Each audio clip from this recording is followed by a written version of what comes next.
السلام علیکم ورحمۃ اللہ وبرکاتہ۔ وعلیکم السلام ورحمۃ اللہ تعالی وبرکاتہ۔ الحمدللہ رب العالمین والصلاة والسلام علی سید المرسلین۔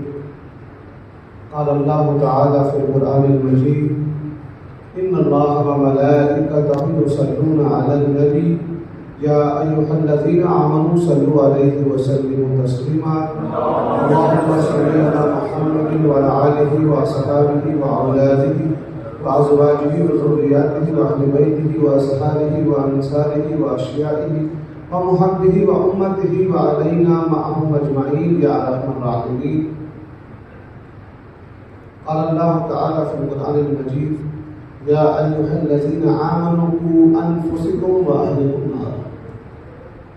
اللہ تبارک و تعالیٰ نے قرآن مجید میں ارشاد فرمایا ہے، اس کا مفہوم یہ ہے کہ اے ایمان والوں، اپنے اور اپنے گھر والوں کو آگ سے بچاؤ، یعنی جہنم کی آگ سے۔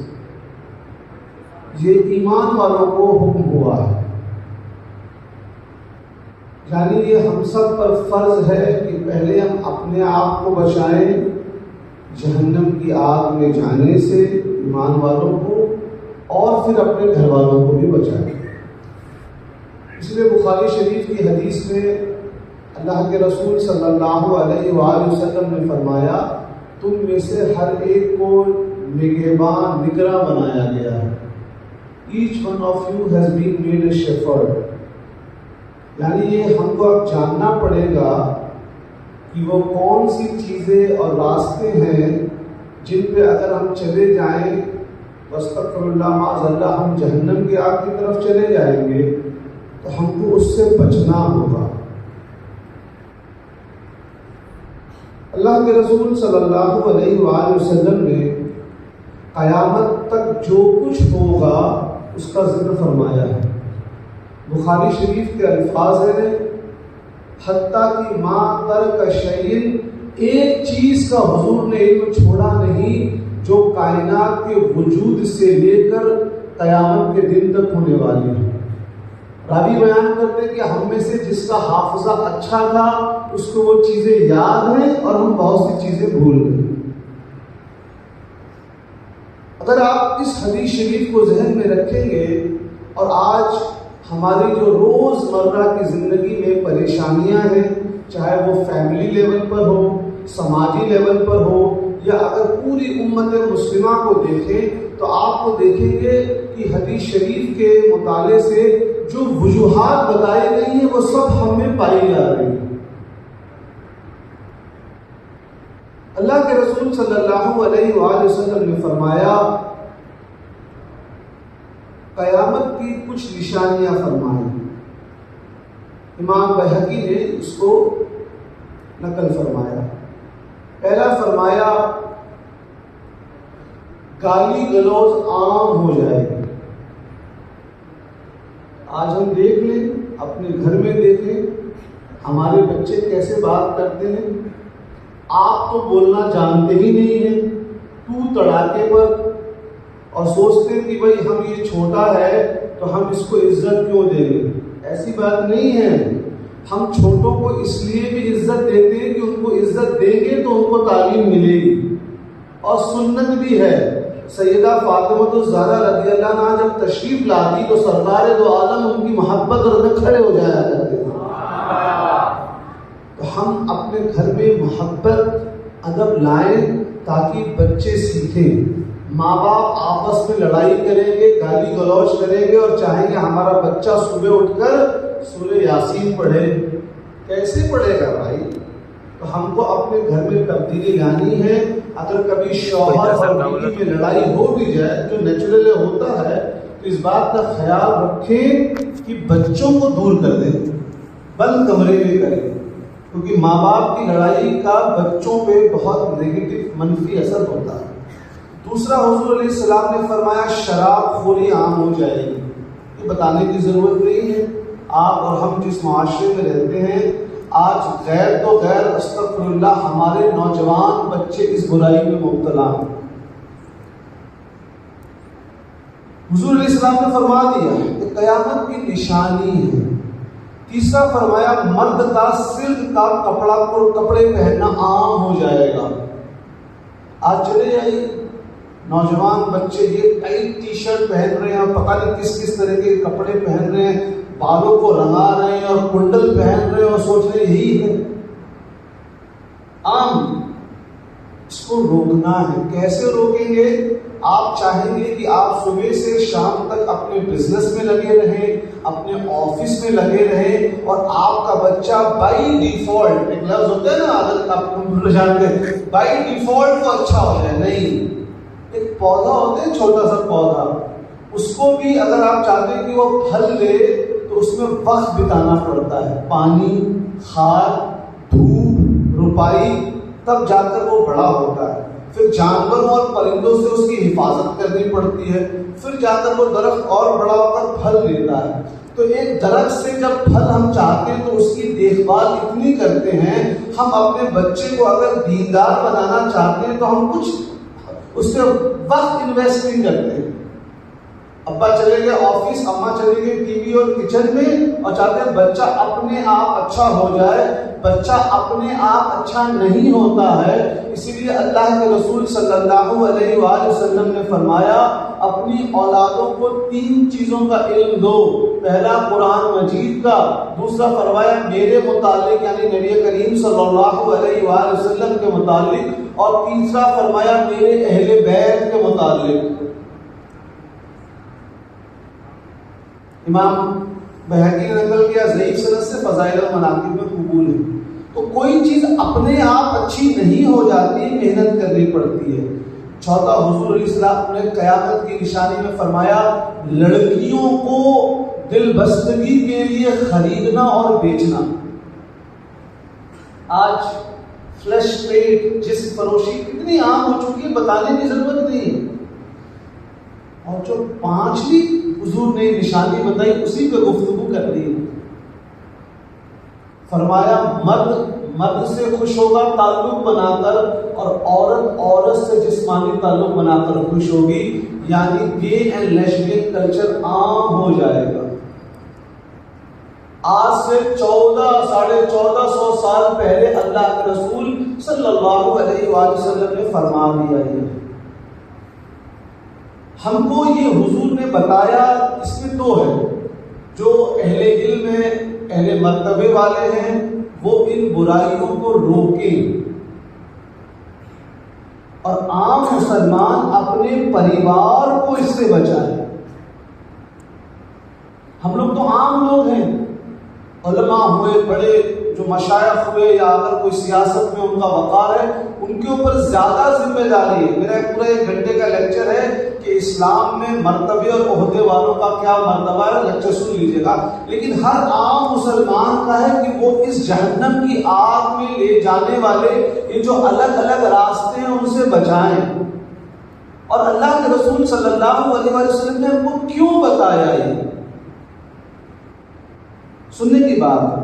امام بزار اپنی مسند میں جید سند سے حدیث نقل فرماتے ہیں اللہ کے رسول صلی اللہ علیہ وآلہ وسلم نے فرمایا میری حیات، میری ظاہری زندگی بھی تمہارے لیے خوشخبری ہے، اور میرا اس دنیا سے وصال فرما دینا بھی تمہارے لیے خوشخبری ہے کہ تمہارے اعمال میرے سامنے پیش کیے جائیں گے. اگر وہ اچھے ہوں گے تو میں اللہ تعالیٰ کی حمد کروں گا، اور اگر تمہارے اعمال برے ہوں گے تو میں تمہارے لیے اللہ تعالیٰ کی بارگاہ میں مغفرت کی دعا کروں.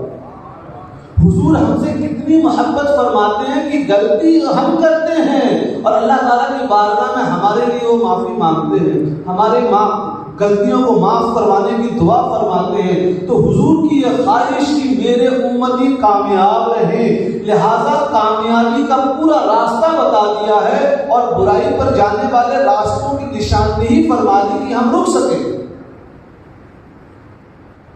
دیکھیے صحیح بخاری کی حدیث ہے، اللہ کے رسول صلی اللہ علیہ وآلہ وسلم نے فرمایا تمہارے لیے یہ بہتر ہے کہ تم کلہاڑی لو اور ایک رسی لو اور جنگل میں جاؤ اور وہاں سے لکڑی کاٹ کر لاؤ اور اس کو بیچو.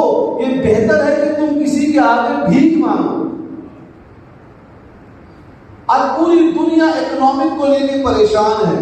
آپ قرآن مجید میں دیکھیے سورہ جمعہ میں اللہ تعالیٰ فرماتا ہے مفہوم یہ ہے کہ نماز کے بعد تم اللہ کی زمین میں پھیل جاؤ اور رزق تلاش کرو. اور فقہ کی کتابوں میں کیا لکھا ہے کہ اگر حکومت کی طرف سے کسی شخص کو کوئی زمین دی گئی اور اگر اس نے 3 سال تک اس زمین کا کوئی استعمال نہیں کیا تو حکومت کو پورا اختیار ہے اس زمین کو واپس لے لے. کیونکہ میں اسلامک بینکنگ اور فائنانس پڑھاتا ہوں. اس کی وجہ کیا ہے معلوم ہے؟ اگر آپ نے 3 سال تک اس زمین کا کوئی استعمال نہیں کیا تو آپ نے معیشت کو روکا, آپ نے ارتھ ویوستھا کو روکا. اگر آپ اس زمین کے ٹکڑے میں گھاس کو پیدا کرتے, پھر اس گھاس کو کسی گائے یا بھینس والے کو بیچتے تو آپ کو پیسہ ملتا. اس گائے اور بھینس والا کو اپنے گائے بھینس کو گھاس کھلاتا تو اس کی گائے دودھ دیتی, پھر وہ دودھ بازار میں بیچتا تو اس کو پیسہ ملتا. جس کو دودھ لیتا پھر اس کے بچے پیتے, یعنی پوری اکنامک سائیکل ہو جاتی. اسلام کی تعلیمات تو یہ ہے کہ آپ محنت کیجئے, اکنامک ایکٹیویٹی جاری رکھیے, لیکن بڑے دکھ کے ساتھ ہمارے نوجوان کوئی اکنامک ایکٹیویٹی نہیں کرتے ہیں. بتا دوں وہ کرتے کیا نہیں بتا دیتا. 2 مہینے کی کہیں نوکری لگ گئی, وہ جم کے 2 مہینے کام کریں گے, اس کا پیسہ اکٹھا ہو گیا, فوراً مہنگا والا موبائل فون خرید لیا اور اگلے 3 مہینے آپ کوئی آمدنی نہیں. یہ مسلم نوجوانوں میں سب سے بڑی کمی یہ ہے شریعت کی پابندی کو چھوڑنے کے بعد کہ وہ اپنے جاب اپنی نوکری میں ریگولر نہیں ہے. 2 مہینہ کام کریں گے, 3 مہینہ گھومیں گے, پیسہ آ گیا تو فلاں جگہ جا رہے ہیں دوستوں کے ساتھ ٹرپ پر اور اپڈیٹ کر رہے ہیں, اور پھر 3 مہینے بعد نوکری نہیں ہے. یاد رکھیے اللہ تبارک و تعالیٰ پسند فرماتا ہے. ایک طبرانی کی حدیث ہے, گرچہ ضعیف ہے لیکن فضائل میں قبول ہے. سنیے اس حدیث شریف کو جو میں نے پہلی بار پڑھا تو مجھے بہت دل میں خوشی ہوئی, اپنے ہر اسٹوڈنٹ کو بتاتا ہوں. اللہ کے رسول صلی اللہ علیہ وآلہ وسلم نے فرمایا اگر کوئی شخص رزق حلال کے لیے دن بھر مبتلا رہتا ہے رزق میں یا اس کی تلاش میں, اور رات کو اگر وہ تھک کے سو جاتا ہے تو اس کا یہ تھک کر سونا اس کے گناہوں کی معافی کا سبب بنتا ہے. کتنا رحمان اور رحیم ہے. رزق ہم تلاش کر رہے ہیں اپنے لیے, لیکن اگر کیونکہ اسلام میں رزق حلال کی بڑی اہمیت ہے. ہمارے نوجوان بچے کیا کر رہے ہیں؟ گٹکا کھا رہے ہیں, گٹکا کھا کے فزیکلی انفٹ ہو گئے, سانس پھول رہا ہے تو بہت ساری نوکریوں میں تو یوں ہی نہیں جا سکتے ہیں. میں اپنا بتا دوں, اپنا میرے ساتھ کیا ہوا. میں ایک کمیٹی میں بیٹھا تھا, اور سلیکشن کے لیے کچھ لوگ آئے تو امیدوار, تو ایک صاحب آئے تھے کہ میں بھی امیدوار ہوں, پرچہ دیکھ رہا تھا. بات کریں تو ان کے منہ میں پورے گٹکے کے نشان تھے. میں نے باہر جا کے ان کو بول دیا کہ بھائی آپ تو ویسے بھی سلیکٹ نہیں ہوئے ہیں, لیکن ہو بھی جاتے تو میں نہیں کرتا کیونکہ آپ گٹکا کھاتے ہیں. میں نہیں چاہتا کہ ہمارے ادارے میں ایسے کو رکھیں جو گٹکا کھاتا ہوں. گٹکا آپ کھاتے ہیں, نقصان کس کا ہے؟ میرا تھوڑی ہے. پیسہ آپ کا, صحت آپ کی, دونوں بیمار ہو جائیں گے, اور آپ کے جانے کے بعد آپ کے بیوی بچوں کو کیا حال ہوگا آپ کو نہیں معلوم ہے. تو مسلم نوجوان اپنے فیوچر کو لے کر تھوڑا بھی سیریس نہیں ہے. امام بہقی شعب الایمان میں صحیح سند سے حدیث نقل فرماتے ہیں, اللہ کے رسول صلی اللہ علیہ وآلہ وسلم نے فرمایا 5 چیزوں کا بڑا خیال رکھو اس سے پہلے کہ 5 اور ہو جائیں. مشہور حدیث. فرمایا اپنی جوانی کا اس سے پہلے کہ تم پر بڑھاپا آ جائے. ہم اپنی جوانی کہاں بتا رہے ہیں؟ بخاری شریف کی حدیث ہے, حضور علیہ السلام نے فرمایا جس نے اپنے 2 گالوں جبڑوں کے بیچ یعنی زبان کی حفاظت کی اور اپنے 2 پاؤں کے بیچ یعنی شرمگاہ کی حفاظت کی تو اللہ تعالیٰ اس کے لیے جنت کا وعدہ فرماتا ہے. حضور نے خود وعدہ کہا کہ میرے ذمے سے اس کو جنت میں داخل کروانا. آج بڑے دکھ کے ساتھ کہنا پڑ رہا ہے کیونکہ ہم شہر میں رہتے ہیں, ہم کوئی جھگی جھوپڑی اور کونے میں نہیں رہتے کہ ہم کو دنیا میں نہیں معلوم.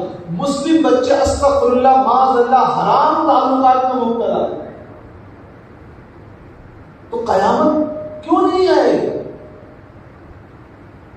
حضور نے فرمایا اپنی جوانی کا خیال رکھو بڑا اس سے پہلے کہ تم پر بڑھاپا آئے. دوسرا فرمایا اپنی اپنی صحت کا خیال رکھو اس سے پہلے کہ تم پر بیماری آئے. اب یہاں بیماری آئے گی کہاں؟ بیماری تو اس کو ہم خود ہی کر رہے ہیں. رات کو 3 بجے کھانا کھا کے سو رہے ہیں اور پھر بولیں گے حضرت ہم کو یہ پرابلم ہو گئی ہے. صبح فجر غائب ہے، گٹکا ہمارے بچے کھا رہے ہیں، پان بیڑی سگریٹ ہمارے لوگ کھا رہے ہیں. اب سوچئے، آپ لوگ کو معلوم ہے کیونکہ وقت نہیں بتاؤ گا پوری اکنامی چلتی کیسے ہے. جب سگریٹ کی کمپنیوں نے سگریٹ کو نکالا سیکنڈ ورلڈ وار سے پہلے، تو ان کو نے دیکھا کہ بھائی اب ہماری سیل جو ہے وہ اسٹیگننٹ ہو گئی ہے، یعنی ایک ایسے مقام پر ہمارا سگریٹ بک رہی ہے کہ اس کے آگے اضافہ نہیں ہو رہا ہے. یہ MBA میں بچوں کو کیس اسٹڈی پڑھائی جاتی ہے.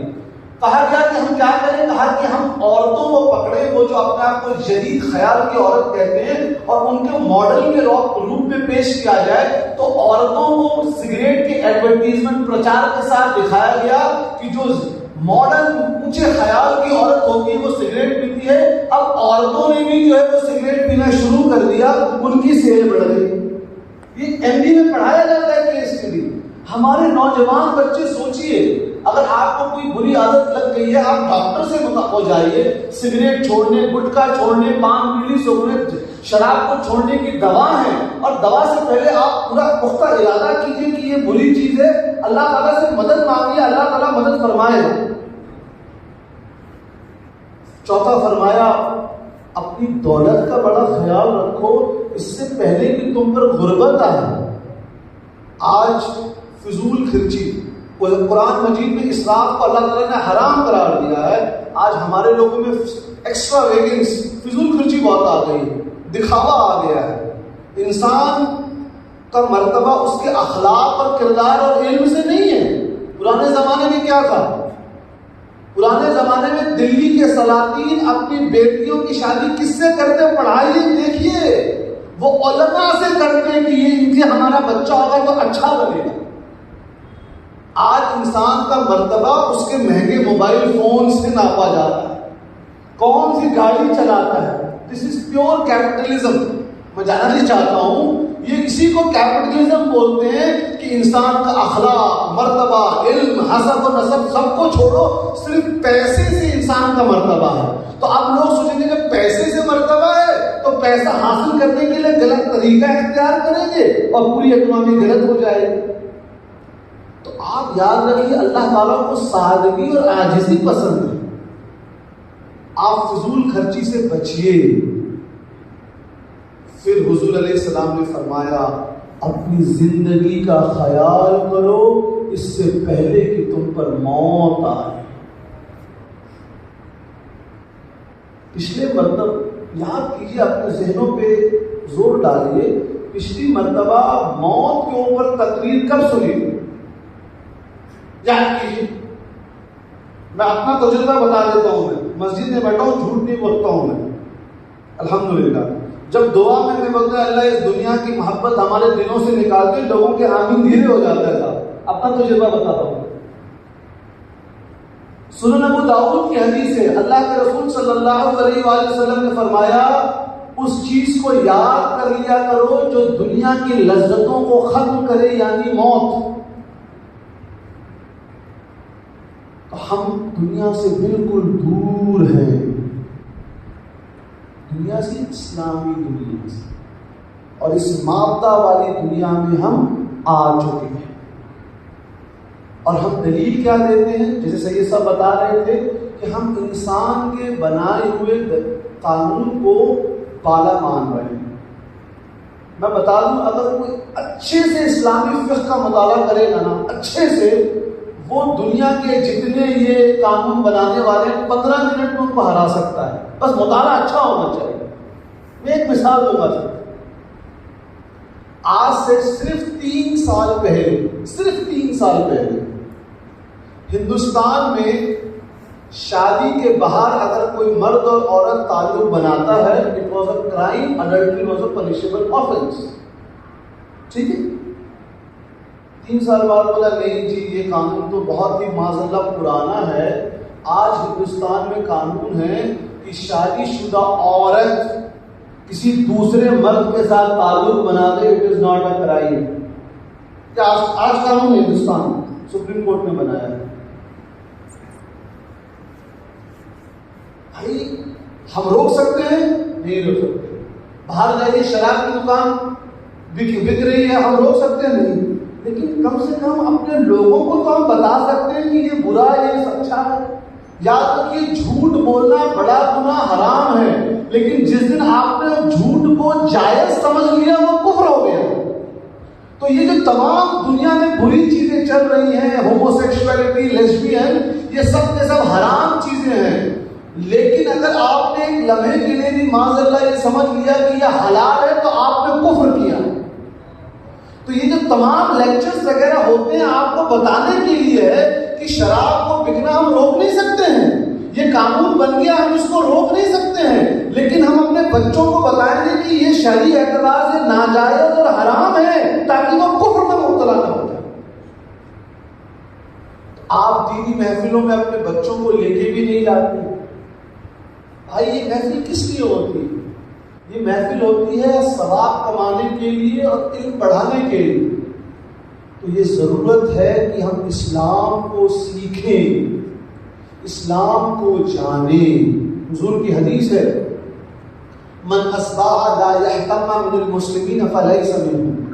جس کو اس کے زمانے میں ہونے والے مسلمانوں کے حالات کے بارے میں جو بیگانہ ہو، جس کو کوئی فکر نہ ہو، حضور نے فرمایا وہ ہم میں سے نہیں ہے. ہم کو اپنی گھر والوں کی تو فکر ہے نہیں صاحب. محلہ چھوڑیے، ہمارا بچہ کس کے ساتھ دوستی کر رہا ہے ہم کو کوئی فکر نہیں ہے. ہماری لڑکی موبائل فون میں کس کے ساتھ بات چیت کرتی ہے ہم کو کوئی فکر نہیں ہے. تو ہم کو کیا بات کرنا ہے؟ تو ہر شخص کو ذمہ دار بنایا گیا ہے. اور میں کیوں بول رہا ہوں؟ یہ جو میں ساری باتیں کر رہا ہوں کیوں کر رہا ہوں؟ حضرت عبداللہ ابن مسعود رضی اللہ عنہ کا قول ہے، امام احمد بن حنبل میں کتاب الزہد میں نقل فرمایا ہے. فرمایا حضرت نے کہ قیامت کی نشانیوں میں ایک نشانی یہ ہوگی، سچے لوگ، مخلص لوگ کم ہو جائیں گے اور شک و شبہات والے لوگ بڑھ جائیں گے. تو لوگوں نے پوچھا حضرت کہ شک و شبہ والے لوگ کون ہوں گے؟ فرمایا وہ جو لوگوں کو اچھائی کی طرف دعوت دینا بند کر دیں گے اور برائی کی طرف لے جانے سے والے منع کرنا بند کر دیں گے. یعنی جب ایسا ماحول آ جائے کہ آپ کو لگے کہ اب کوئی ہم کو اچھائی کی طرف نہیں بلا رہا ہے تو سمجھ لیجیے ہم قیامت کے قریب اور چلے گئے. یہ ذمہ داری ہے، کیونکہ قیامت کے دن آنکھ والے سے پوچھا جائے گا تم نے آنکھ سے کیا کیا. جو نابینا ہے اس سے تو نہیں پوچھا جائے گا نا. تو جس کو اللہ تعالیٰ نے یہ مائک پر بیٹھنے کی اس دنیا میں موقع دیا، مرتبہ دیا، اس سے پوچھ ہوگی کہ ہم نے تم کو مائک پر بیٹھنے کی صلاحیت اور قابلیت دی تھی، تم نے اس سے کیا لوگوں کو حق کی طرف بلایا کہ فتنہ پھیلایا؟ درود شریف پڑھتے اللہ سیدنا محمد صلی اللہ علیہ وسلم صلوات و سلام علیہ یا رسول. قیامت کی نشانیوں میں ایک نشانی بتائی گئی کہ لوگ اپنے ماں باپ کو چھوڑ کر اپنے دوستوں کو زیادہ اہمیت دیتے ہیں. اسلام میں ماں باپ کا مرتبہ بتانے کے اوپر تقریر نہیں کروں گا، لیکن ایک حدیث شریف میں آپ کے سامنے بیان کروں گا اور مجھے لگتا ہے اکثر نوجوان بچوں نے وہ نہیں سنی ہوگی. علماء نے سب سنی ہوگی ماشاء اللہ، نوجوان بچوں نے نہیں سنی ہوگی. اور میں اس حدیث شریف سے اس لیے محبت ہے کہ اس حدیث کے تمام راوی اہل بیت، تمام راوی اس کو امام حاکم نے مستدرک میں نقل کیا ہے صحیح سند سے. حدیث کے راوی سیدنا امام جعفر صادق رضی اللہ عنہ پوری ائمہ اہل بیت کی سند سے کس سے نقل کرتے؟ امام حسن رضی اللہ عنہ سے. اور امام حسن اس کو روایت کرتے ہیں اپنی والدہ سیدہ فاطمہ الزہرا رضی اللہ عنہا کہ ان کا معمول تھا کہ وہ ہر جمعے کی شب، ہر جمعے کی شب سید الشہداء سیدنا حمزہ رضی اللہ عنہ کی مزار پاک پہ جایا کرتے. امام حاکم اس پہ اپنا حاشیہ لگاتے ہیں، مستدرک اٹھا کے دیکھیے، کہتے ہیں دراصل یہ حضور کی سنت کی، حضور ایسا عمل کیا کرتے. ایک دوسری حدیث میں ہے کہ اگر تمہارے والدین میں سے دونوں کا انتقال ہو گیا ہو یا کسی ایک کا انتقال ہو گیا ہو تو جمعے کے روز ان کی قبروں پر جایا کرو. آج ہمارے بچوں کو سب چیز کا موقع ہے, سارے ایپ انسٹال کرنے کا موقع ہے, رات کو 2:30 بجے گاڑی میں گھومنے کا موقع ہے, لیکن کبھی بزرگان دین یا اپنے امی ابو کی قبروں پہ جانے کا وقت نہیں ملتا ہے. تو ہم کیا بات کر رہے ہیں؟ اللہ تعالیٰ نے نظام بنا دیا ہے, تم اس نظام پہ چلو گے تو تم کو عزت ملے گی, تم کو مرتبہ ملے گا, تم کو علم ملے گا. بھائی یہی 24 گھنٹے میں ہم لوگ ہیں اور اسی 24 گھنٹے میں خطیب بغدادی نے 80 جلدوں میں تاریخ لکھ دی. یہ بھی قیامت کی ایک نشانیوں میں ہے کہ اللہ تعالیٰ وقت کی برکت کو نکال لے گا, تم کو ایک ایک مہینہ ایک ایک دن کی طرح لگے گا. صبح ہوتی ہے, شام ہوتی ہے اور وہ لگتا ہے کیا ہوا, اس لیے کہ ہم اپنا کام فضول خرچی میں لگا رہے ہیں, اپنا کام ان چیزوں میں لگا رہے ہیں جس سے ہمارا کوئی مطلب نہیں ہے. اور صوفیاء اکرام نے فرمایا کہ انسان کو زندگی میں کامیاب ہونے کے لیے 3 حدیثوں پر امام عجیبہ کا قول مالکی تھے, 2-3 حدیث کا ذکر کیا. اس میں ایک فرمایا انما الاعمال بالنیات, اور دوسرا فرمایا کہ ایک مومن کو ان چیزوں میں دلچسپی نہیں لینی چاہیے جس سے اس کا بظاہر تعلق نہیں ہے. بیٹھ کے فلاں کی شادی کس سے ہو گئی, فلاں ہیرو کس سے شادی کر رہا ہے, فلاں کیا ہو رہا ہے. بھائی آپ ابھی اسٹوڈنٹ ہیں, آپ کا کام ہے پڑھنا. جو علماء ہیں, جو مفکر ہیں, ان کا کام ہے پوری دنیا پہ نظر رکھنا. آپ اسٹوڈنٹ لائف میں ادھر ادھر کریں گے, پھر نمبر آئیں گے 55% آئیں گے. کیوں؟ جو چیز آپ کو نہیں پڑھنی تھی وہ اس وقت پڑھ رہے ہیں. اور یہ خاص کر میں کالج جانے والے بچوں کو بتا دوں, جو بچہ پاس آؤٹ ہونے کے بعد 2-3 سال کے اندر جس کو نوکری نہیں ملے گی, آگے اس کو نوکری ملنا مشکل ہو جاتا ہے, کیونکہ اس کا جو ٹیمپرمنٹ ہوتا ہے, جو مطالعے کا شوق ہوتا ہے, وہ چلا جاتا ہے. اسی لیے اپنے بچوں کو خالی وقت, میں بار بار کہتا ہوں, میرے نزدیک آج مسلم نوجوانوں کی بربادی کی جو سب سے بڑی وجہ ہے, یہ نہ وہ پڑھ رہے ہوتے ہیں نہ نوکری کر رہے ہوتے ہیں. اگر آپ کو پڑھنے لکھنے کا شوق نہیں ہے, کوئی مجبوری ہے, تو یا نوکری کیجیے یا تجارت کیجیے, لیکن ہم کچھ نہیں کرتے, یہ سب سے بڑا گناہ ہے. مطلب معاشی اعتبار سے بول رہا ہوں. کیا ہم کچھ نہیں کر رہے؟ کیوں کچھ نہیں کر رہے بھائی؟ اللہ کے رسول علیہ السلام نے اس حدیث شریف کا ہم نے ذکر کیا کہ تم جنگل میں جاؤ, کلہاڑی لے کر جاؤ, لکڑی کاٹو اور اس کو بیچو. یہاں ڈگنیٹی آف لیبر سکھایا گیا ہے کہ اسلام میں کوئی کام چھوٹا نہیں ہے بشرطے کہ وہ حلال ہو. ہمارے یہاں بچے کی نہیں, ہم کام کریں گے تو 1 کروڑ والے کام کریں. کیوں بھیا؟ تم 1000 روپے سے شروع کرو, اللہ تعالیٰ برکت دے گا, تم آگے چلے جاؤ. ضرورت ہے ہم دیکھیں. ہم ایکسٹرنل ریزن بہت سے ڈھونڈ سکتے ہیں, فلاں پارٹی کی وجہ سے, فلاں ماحول کی وجہ سے, ہم سب کو مان رہے ہیں, لیکن ہمارا سب سے پہلا کام ہے اپنا محاسبہ کریں کہ ہم کیا. کسی پولیٹیکل پارٹی نے فجر کی نماز پڑھنے سے روکا ہے ہم کو, یا کوئی آ کر بندوق لگا کر بولتا ہے کہ تم گانا سنو نہیں تو گولی مار دیں گے, گندی فلمیں دیکھو. تو ہم یاد رکھیں, شیطان ہمارا خدا دشمن قرآن مجید میں ہے, وہ ہم کو بہکاتا رہتا ہے, لیکن اللہ تعالیٰ نے فرمایا ہے کہ میرا جو بندہ مجھ سے مدد مانگے گا میں اس کی حفاظت کروں گا. ہم کیا اللہ تعالیٰ کی بارگاہ میں جا کر مدد مانگتے ہیں؟ اللہ ہم کمزور بندے ہیں, تیرے گناہ گار ہیں, اللہ ہماری مدد کر. اور ہم تو نسبت والے لوگ ہیں, ہماری نسبتیں بھی پکی نہیں ہیں. بتا دوں آپ کو, غوث الاعظم سے محبت, غریب نواز سے محبت کا ہم دعویٰ کرتے ہیں, ان کی زندگی کا مطالعہ نہیں کرتے, ان کی تعلیمات کا عمل نہیں کرتے. اور نسبت کتنی کام آتی ہے, صرف ایک واقعہ بتاؤں گا. اس واقعہ کو امام بجوری رحمۃ اللہ علیہ نے اپنی کتاب اللفظ میں نقل فرمایا. حدیث اور تفسیر کے بہت بڑے امام فخر الدین رازی رحمۃ اللہ علیہ, سب نے نام صاحب تفسیر کبھی. ان کا آخری وقت ہے, روح نکلنے والی ہے, ابلیس آ گئے اور خلل, نفس میں خلل ڈال رہا ہے. اے فخر الدین, اللہ ایک ہے, اس کی دلیل دو. اور اگر آپ نے تفسیر کبیر پڑھی ہے تو اللہ تعالیٰ نے امام فخر الدین رازی رحمۃ اللہ علیہ کو اتنے علم سے نوازا تھا کہ وہ ایک ایک نقطے میں 20 سوال قائم کر کے خود جواب دیتے ہیں. اگر کسی نے یہ کہا تو یہ جواب، یہ کہا تو یہ جواب، اللہ نے اتنا علم دیا تھا۔ اب جو دلیل دیتے اللہ تعالیٰ کے ایک ہونے کی، ابلیس اس کو کاٹ دیتا، ابلیس کو بھی بہت علم ہے۔ ان کے پیر و مرشد حضرت نجم الدین کبریٰ رحمۃ اللہ علیہ دور کہیں وضو فرما رہے تھے، وہ پیر روشن زمین کے اللہ والے تھے۔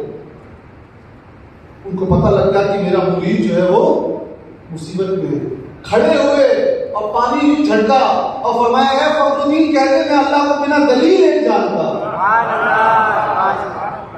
تو نسبت کام آتی ہے بشرطے کہ آپ کی جس سے بھی نسبت ہو، جیسا حضرت فرما رہے تھے کہ کوئی بھی صحیح العقیدہ اور صحیح عمل والا سنی پیر ہے، اگر آپ کی اس کی سچی محبت ہے، نسبت ہے، اس کی تعلیمات پہ عمل کر رہے ہیں تو آپ کو فیض پہنچے گا پہنچے گا۔ کیوں؟ کیونکہ وہ پیر صاحب کا ہیڈ کوارٹر ان کے پیچھے وہ جا کر پورا نبی کریم صلی اللہ علیہ وسلم سے آپ کو فیض پہنچے گا۔ اب دیکھیے تو کہ آپ کی خود کی محبت کیسی ہے۔ اطمینان ہونا چاہیے ہمارے میں، شریعت کی کمی ہمارے ماحول میں، طریقت سے ہم دور ہیں، اپنے رسومات کو طریقت کا نام دے دیا۔ میری پوری تقریر ہے خانقاہی نظام اور درگاہی نظام میں فرق، 1 گھنٹے کی تقریر ہے، میں نے کشمیر یونیورسٹی میں کیا تھا۔ تو خانقاہی نظام کو سیکھیے آپ لوگ، درگاہی نظام تو نہیں کہ پورے بیوی بچوں کے ساتھ جا رہے پکنک منا رہے جا کر، سنڈے ہے تو بیوی بچوں کے ساتھ درگاہ پہنچ رہے۔ یہ ایک خانقاہی نظام کو سیکھیے، کیا کھانا ہے، کیسے کھانا ہے۔ صوفیاء کرام نے فرمایا تصوف پورا ادب کا نام، ادب ہمارے یہاں آ گیا۔ ایک بار پھر سے درود شریف پڑھ لیجیے سیدنا محمد صلی اللہ علیہ وسلم۔ چونکہ محرم الحرام کا مہینہ ہے اور کل ہی میرے ذہن میں ایک واقعہ آیا تھا، لیکن کل نہیں ہو پایا، آج بیان کروں گا۔ سیدنا امام حسین رضی اللہ عنہ کے متعلق ایک واقعہ، یہ اس لیے کہ کسی غیر مقلد نے اس پہ اعتراض نہیں کیا، اس لیے بھی بتا دے رہا ہوں۔ سیدنا امام حسین رضی اللہ عنہ کو جب شہید کر دیا گیا تو ان کا سر مبارک ایک پلیٹ تھالی میں رکھ کر گھمایا گیا، تو کوئی بغل میں سورہ کہف کی تلاوت کر رہا تھا، اور اس آیت کا ترجمہ یہ ہے کہ یہ اللہ کی نشانیوں میں کتنی حیرت انگیز نشانی ہے کہ وہ اتنے دن اتنے لمبے مدت تک صحابہ کہف وہاں رہے۔ تو سیدنا امام حسین رضی اللہ عنہ کا سر بول پڑا، کٹا ہوا سر۔ تو غیر مقلد، ان لوگوں سے نفرت کی ایک وجہ یہی ہے، مطلب ایک وجہ یہ بھی ہے کہ آج تک مجھے کوئی ایسا غیر مقلد نہیں ملا جس کے دل میں اہل بیت کی محبت ہو۔ یہ ان کی منافقت ہے کہ اہل بیت سے بہت زیادہ نفرت کرتے ہیں۔ تو مجھے لوگوں نے بتایا کہ حضرت ایسا ایسا اعتراض کر رہا ہے، میں کہا ایک جاہل ہے، یہ کہا میں نے۔ بھائی کسی کے اوپر اعتراض کرنے سے پہلے آپ دیکھیے کہ اگر کسی نے کچھ بتایا ہے تو وہ ہمارا ہے کہ نہیں، یوں منہ اٹھایا اعتراض کر دیا۔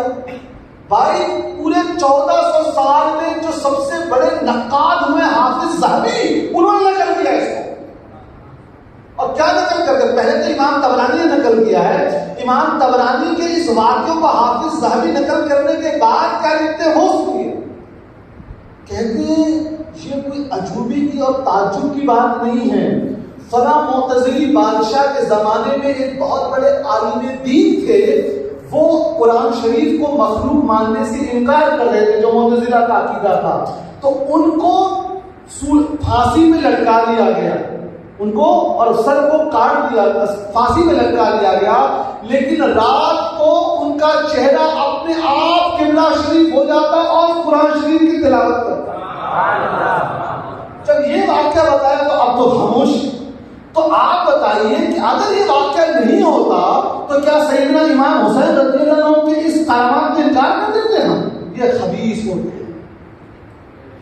یاد رکھیے اہل سنت و جماعت کا جو طریقہ ہے بہت زیادہ نہیں، جو اہل بیت اور صحابہ، اولیاء اللہ اور علماء، مفسر اور محدث، جو ان سب کو ساتھ لے کر چلے وہی اہل سنت و جماعت۔ جو علماء کی شان میں گستاخی کرے والے ان کو حقیقت کا معلوم ہے، ہم حقیقت والے ہم ہیں، ہم دل کی نماز پڑھتے ہیں اور اثر پڑھنے ہم مکہ شریف اور مغرب پڑھنے ہم مدینہ شریف جاتے ہیں، سمجھ لیجیے وہ سب کچھ تو ہو سکتا ہے لیکن صحیح العقیدہ سنی نہیں ہو سکتا ہے۔ تو ہم وہ ہے، وہ جماعت ہے۔ بس آخری 5 منٹ اور بات ہے۔ تو آج کل یہ ایک فتنہ یہ آ رہا ہے، بھائی ہم سے مرید ہو گئے وہ ہم کو جنت دلوا دیں۔ استغفر اللہ، کیا ہے؟ آپ کو بتائیے، عشرہ مبشرہ کا نام سنا ہے؟ کیا مطلب ہوتا ہے؟ وہ 10 صحابہ جن کو حضور نے جنت میں جانے کی، صحیح ہے نا؟ اب حضور نے بشارت کی تو کوئی گنجائش ہو ہی نہیں سکتی کہ نہ ہو۔ جو حضور نے ان کو دے دی یہ خوشخبری کہ تم جنت میں جاؤ گے، اس کے باوجود وہ لوگ قرآن شریف پڑھتے، نماز پڑھتے، حج پڑھتے، کیوں؟ سوچنے کی بات ہے کہ نہیں؟ اصل مقصد ہے اللہ تعالیٰ کو راضی کرنا، اس چیز کو کرنا جس میں اللہ راضی ہو۔ اسی لیے سرکار سیدنا علاؤالدین علی احمد صابر کلیری رضی اللہ عنہ نے فرمایا، احمد بہشت دوزخ عاشقہ حرام است۔ اے احمد، یہ جنت کی خواہش یہ عاشقوں کے لیے حرام ہے۔ ہر دم رجائے جانا، رجوع شکست تمہارا، ہر وقت اپنے رب کی رضا حاصل کرنا، یہ اونچا مقام۔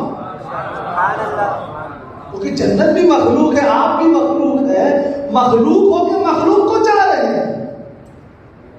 تو ہم اللہ سیدنا امام حسین، بس آخری بات ہے کیونکہ سیدنا امام حسین دنوں کی محبت آ گئی تو بتا دوں، ہم ان کا ذکر کیوں کرتے ہیں بھائی؟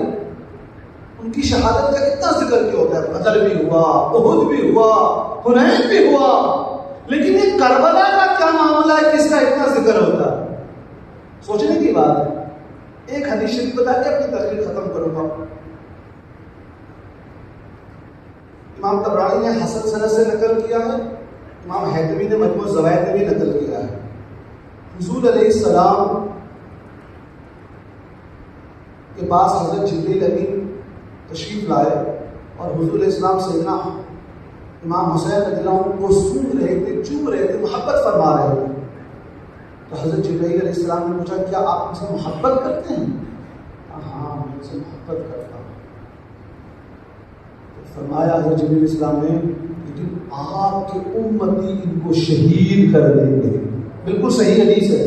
سمجھ لیجیے فلسفہ امام حسین شہادت، حضور کی چشم مبارک پانی آنسو جاری ہوا اور حضرت جبرائیل نے کہا، اگر آپ چاہتے ہیں تو میں وہاں کی مٹی بھی لا کے دے دوں۔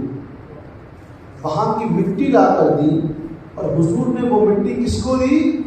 سیدہ ام سلمہ رضی اللہ عنہا کو۔ یہاں حضور کا علم غیب ہے، حضور نے باقی امہات المومنین کو نہیں دی، ام سلمہ رضی اللہ عنہا کو دی، کیونکہ حضور کو معلوم تھا کہ جب یہ واقعہ ہوگا تو باقی سب جا چکی ہوں گی، صرف یہ رہے۔ اور فرمایا جس دن یہ مٹی کا رنگ لال ہو جائے سمجھ جانا حسین شہید ہو گیا۔ صحیح حدیث۔ حضرت علی رضی اللہ عنہ اپنے صحابیوں کے ساتھ دجلہ کے بغل میں گھوم رہے ہیں اور فرمایا یہ وہ جگہ ہے جہاں میرے بیٹے کو شہید کیا جائے۔ یعنی اہل بیت میں اور خاص صحابہ اکرام میں لوگوں کو معلوم تھا کہ امام حسین شہید کیے جائیں گے۔ امام حسین نے کبھی اف تک نہ کیا کہ اگر میرے اللہ کی رضا یہی ہے تو میں سفر میں جاؤں گا اور شہید ہو جاؤں گا۔ یہ ہے فلسفہ کہ مجھے اللہ کی رضا ہے، اس پہ ناراضگی نہیں، اف تک نہیں کرنا۔ تو یاد رکھیے ہم ان بزرگوں سے ہم جڑے ہوئے ہیں، ان علماء سے جڑے ہوئے ہیں کہ اگر آپ کے دل میں تھوڑی سی چنگاری ہے تو آپ کو فیض ملے گا۔ بس دل کو صاف کریے، اپنے عمل کو درست کر لیجیے۔ یاد رکھیے آپ نہیں آئیں گے کہ وہ جو قدری اور جبری تو گمراہ کر کے آ گئے تھے کہ سب کچھ لکھا ہوا ہے، قسمت میں تو کچھ کرنے کی ضرورت نہیں ہے۔ دوسرا فرقہ ہے کہ نہیں قسمت کچھ ہے نہیں، سب ہمارے اختیار میں ہے۔ اہل سنت و جماعت کا عقیدہ ہے اللہ تبارک و تعالیٰ نے جو حکم دیا ہے، اس کے نبی علیہ السلام نے جو حکم دیا ہے اس پہ عمل کرنا ہے، اس پہ عمل کر کے ہی کامیابی حاصل ہو سکتی ہے۔ وجزا اللہ عنا سیدنا محمد صلی اللہ علیہ وسلم۔ السلام علیکم ورحمۃ اللہ وبرکاتہ۔